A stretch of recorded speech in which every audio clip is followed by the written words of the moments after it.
Bonjour et bienvenue au Rendez-vous économique, l'émission qui donne la parole aux entrepreneurs et aux porteurs de projets. Nous sommes aujourd'hui chez Gestal à Saint-André-des-Eaux et l'émission est réalisée sur le thème de la communication digitale.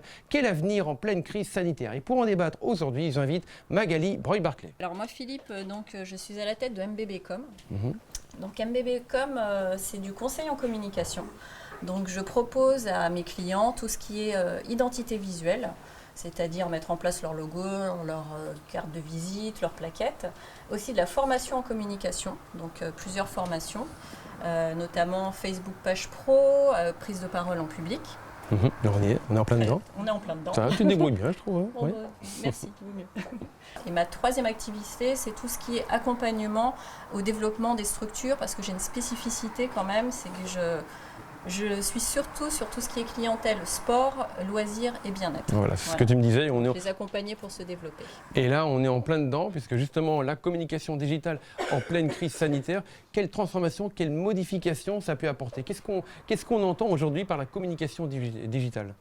Écoute, la communication digitale, effectivement, on a été en pleine crise sanitaire et j'ai le sentiment que sous les crises, le chaos qu'il y a eu, on peut en ressortir quand même du positif.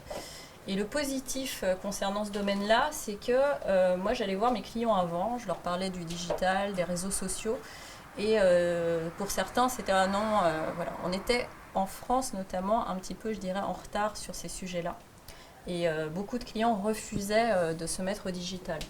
Je coordonne un événement et on avait proposé justement de faire la plupart des réunions en dématérialisé, à distance, et ça avait été refusé.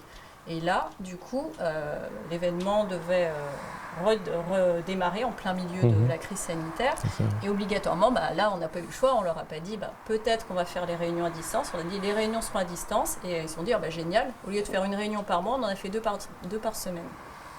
Finalement. Et donc, en 3 semaines, on avait bouclé toute la partie communication, les traiteurs, le choix des cavistes, en faisant ces réunions à distance. Et le retour, ça a été, c'est super parce qu'il n'y a pas le temps de trajet. Donc, au niveau écologique, on s'y retrouve. Au niveau temps, on s'y retrouve. Au niveau aussi efficacité, on avait 1h30 de réunion et en 1h30, on mettait l'objet de la réunion. Hop, tel point était mis en place. Donc ça, c'est quelque chose qui est pas mal. Poser ses objectifs par écrit et puis s'y tenir et se faire un planning aussi d'objectifs. Par rapport à toutes ces informations, on pose ses objectifs, on se tient à ce planning. Et si les formations, s'il y a une partie de cette formation, juste une partie nous plaît, une autre partie nous plaît et encore une autre partie nous plaît, finalement, la solution, c'est d'aller voir Magali, qui saura faire le tri justement pour vous. Aujourd'hui, Magali, où est-ce qu'on te retrouve sur Internet? Alors aujourd'hui, vous me retrouvez sur MBBcom, donc www.mbbcom.fr. Voilà.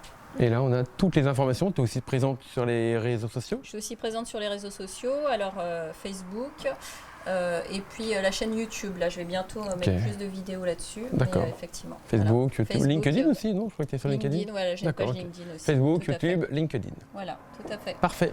Merci beaucoup, Magali. Merci à toi, Philippe.